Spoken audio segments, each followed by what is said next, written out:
दोस्तों, आज हम एक ऐसा आसान और असरदार नुस्खा बताने जा रहे हैं जो नसों की कमज़ोरी, हाथ पैर सुन्न होना और जिस्म की थकान को दूर करने में मददगार माना गया है। ये नुस्खा बहुत सादा है, लेकिन अगर सही तरीके से और यकीन के साथ इस्तेमाल किया जाए तो इंशाअल्लाह अच्छे नतीजे देता है। सबसे पहले ये समझ लें कि नसों की कमज़ोरी क्यों होती है। अक्सर ये कमज़ोरी खून की कमी, ख़राब ग़िज़ा, नींद की कमी या ज़्यादा टेंशन की वजह से होती है। जब नसें कमज़ोर हो जाती हैं तो हाथ पैर सुन्न होने लगते हैं, शरीर में जान नहीं रहती और इंसान हर वक्त थका हुआ महसूस करता है। हज़रत मोहम्मद सल्लल्लाहु ताला अलैहि वसल्लम ने फरमाया, तुम अपने बीमारों का इलाज करो। हवाला सुनन अबू दाऊद। इस हदीस से हमें ये सीख मिलती है कि बीमारी में इलाज करना सुन्नत है और अल्लाह ने हर बीमारी के साथ उसकी दवा भी रखी है। अब नुस्खे की तरफ आते हैं। इसमें सबसे अहम चीज़ है दही। दही एक मुकम्मल ग़िज़ा है जो पेट को दुरुस्त करती है और जिस्म को ताकत देती है। इस्लामी तिब, यूनानी तिब में भी दही को बहुत फ़ायदेमंद बताया गया है।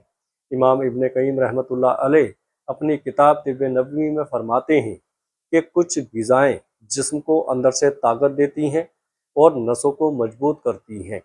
इस नुस्खे में दही के साथ 3 चीज़ें मिलाई जाती हैं, लेकिन उन्हें इस्तेमाल करने का सही तरीका जानना बहुत ज़रूरी है, वरना फ़ायदा कम हो सकता है।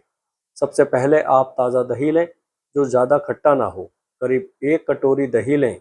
ये दही आपके जिस्म को ठंडक देगा, हाजमे को बेहतर करेगा और नसों को रिलैक्स करने में मदद करेगा। लेकिन सिर्फ दही से पूरा फ़ायदा नहीं होगा। इसके साथ 3 ख़ास चीज़ें मिलानी होती हैं जो नसों को ताकत देती हैं और सुनपन को कम करती हैं। अब हम बताते हैं कि दही में कौन सी 3 चीज़ें मिलानी हैं जो इंशाअल्लाह नसों को ताकत देने, हाथ पैर के सुन्नपन को कम करने और थकान दूर करने में मदद करती हैं। पहली चीज़ है बादाम। बादाम दिमाग और नसों के लिए बेहद मुफीद माने जाते हैं। इसमें ऐसे पोषक तत्व होते हैं जो नसों को मजबूती देते हैं और कमज़ोरी को दूर करते हैं। 4 से 5 बादाम रात को भिगो दें, सुबह उनका छिलका उतारकर बारीक पीस लें। दूसरी चीज़ है शहद। शहद को इस्लाम में भी बहुत अहमियत दी गई है। अल्लाह ताला फरमाता है कि इसमें लोगों के लिए शिफा है। शहद शरीर को तुरंत ताकत देता है, खून को बेहतर बनाता है और थकान को कम करता है। 1 चम्मच खालिश शहद इसमें मिलाएं। तीसरी चीज़ है काली मिर्च का हल्का सा पाउडर। काली मिर्च नसों में ब्लड सर्कुलेशन को बेहतर करती है, जिससे सुन्नपन कम होता है और शरीर में गर्माहट आती है। बस 1 चुटकी काली मिर्च का पाउडर मिलाना है, ज़्यादा नहीं। अब इन तीनों चीज़ों को भीगे हुए बादाम का पेस्ट, 1 चम्मच शहद और 1 चुटकी काली मिर्च को 1 कटोरी ताज़ा दही में अच्छे से मिला लें। इमाम इब्न क़य्यिम रहमतुल्लाह अलैह ने तिब्ब नबवी में लिखा है कि सही ग़िज़ाओं का मिलाप जिस्म में ताकत और बैलेंस पैदा करता है, लेकिन सिर्फ मिलाना ही काफ़ी नहीं है। इसे खाने का सही वक्त और तरीका भी बहुत अहम है, वरना पूरा फ़ायदा हासिल नहीं होगा। अब बात करते हैं इस नुस्खे को इस्तेमाल करने के सही तरीके की, क्योंकि सही वक्त और सही तरीका ही असल फ़ायदा देता है। सबसे बेहतर तरीका यह है कि इस दही वाले नुस्खे को सुबह नाश्ते के वक्त खाली पेट या हल्का नाश्ता करने के बाद खाया जाए। अगर किसी को ठंडी तासीर से परेशानी होती है तो वो इसे दोपहर के वक्त भी ले सकता है। रात में इसका इस्तेमाल कम करें, क्योंकि दही रात में कुछ लोगों के लिए भारी हो सकता है। दोस्तों, इस नुस्खे को लगातार 15 से 20 दिन तक इस्तेमाल करें।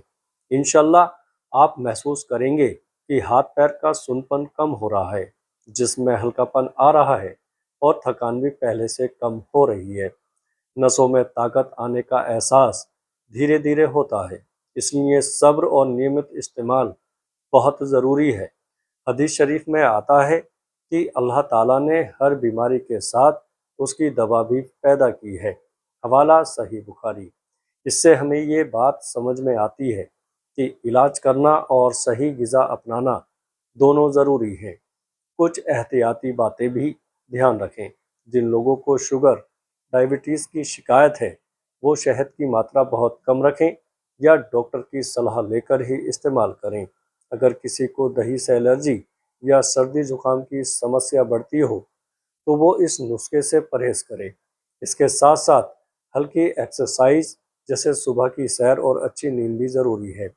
صرف نسخے پر بھروسہ کر کے باقی چیزوں کو نظر انداز کرنا صحیح نہیں ہے۔ آخر میں یہ یاد رکھیں کہ یہ ایک گھریلو اپائے ہے، کوئی جادوئی علاج نہیں۔ اگر سمسیا زیادہ پرانی یا گمبھیر ہے تو کسی اچھے ڈاکٹر سے ضرور مشورہ کریں۔ اللہ تعالیٰ ہم سب کو صحت مند رکھے اور ہر بیماری سے شفا عطا فرمائے۔ السلام علیکم ورحمۃ اللہ وبرکاتہ۔